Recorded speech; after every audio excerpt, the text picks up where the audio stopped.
have raised beast. I know it. Get in the car. Get in the car. Get in the car. Get in the car. Go, go, go, go.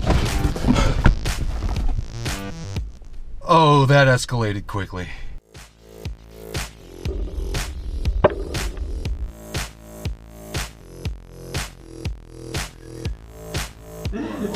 And we are not to be taken seriously at Spider all. through and make it so it's impossible for this all day long.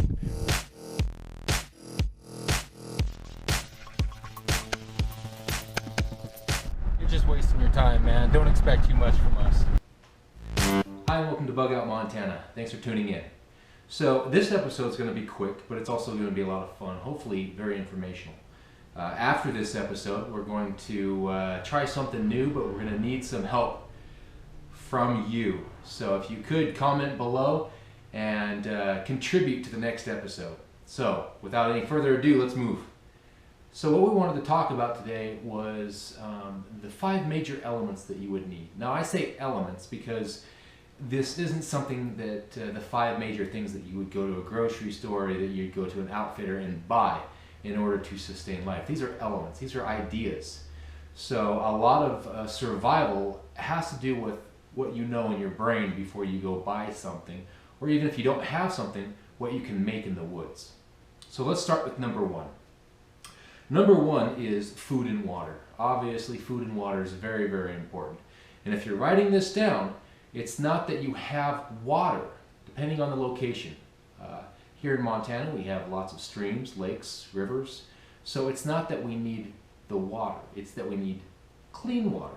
And that is the underlining fact, is making sure that you have clean water and that you have purified food. So however you need to purify that food that you have, that's also very important if you choose to live off the land instead of buy your food in a market. So food and water. The next thing that you need, and this is also very, very important, it plays many different roles in survival, fire. Fire does lots.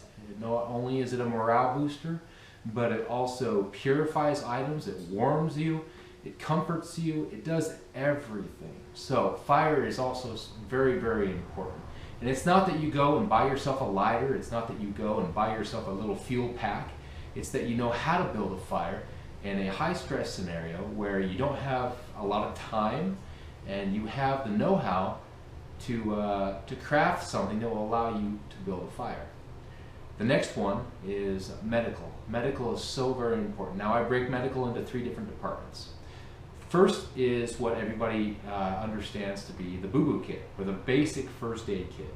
Now the basic first aid kit is great to have around the house, good to have in the kitchen, good to have in a bug out bag, but it is for that. It's for your boo-boos, the small scratches and cuts and stuff that you can throw a band-aid on, disinfect sort of thing, and then you move on. So let's talk about our next one. Our next one is the trauma kit. Now your trauma kit is what you're most likely to come up on if you're on a firing range or if you're out in the woods, you cut yourself pretty deep with a buck knife or whatever it may be. This is to stop large amounts of blood. This is to correct any severe injuries until you can get to the hospital. That's the trauma kit. The next one is something that not a lot of people think about, is a sick kit. Your basic sick kit consists of any medications that you may have, any syringes that you may take with you, if you have someone who's diabetic, if you have someone who is suffering from any illnesses or allergic reactions that could come along while you're in the woods. So that's a sick kit. So let's move on. Your shelter, self-explanatory.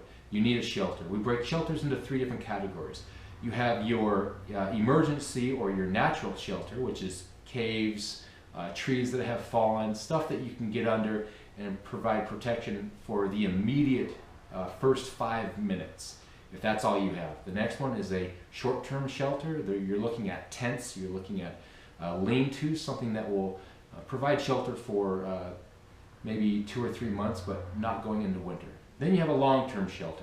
Now a long-term shelter can be a log cabin, it can be a teepee, it can be something that's going to sustain yourself through going into winter. It can also be a trailer, obviously a house, a vehicle is a long-term shelter, as depressing as that would be, but that's what it is. So the last one is kind of controversial sometimes, but you can simplify it by saying the last one is defense. Now, defense can be something mentally, it can be physically. Having a defensive personality is also a very, very good thing. You can have a knife using as defense, you can have a gun, a rifle, whatever you choose, but you need to be able to defend yourself and your family. Even if it's a sharpened stick, I don't care. But you need some form of defense that will allow you to keep what's yours and keep others from taking what's yours, which includes your family members, food, water, shelter, all these things that we talked about. So, real quickly, let's talk about this. These are MREs. These MREs were made in 1978, and they are lots of different kinds. We have chicken loaf, we have, pork patty, we have, what is this? Let's see here, beef stew. So we have chicken, pork, beef, and I think that's it. So out of the chicken, the pork, and the beef, one of us here at Bug Out Montana is going to go ahead and open one of these up and eat it for you guys. 1978, we're going to see if it's still good. So comment below, let us know which ones you want us to eat, and we'll make it happen. This is Harry at Bug Out Montana wishing you a safe week.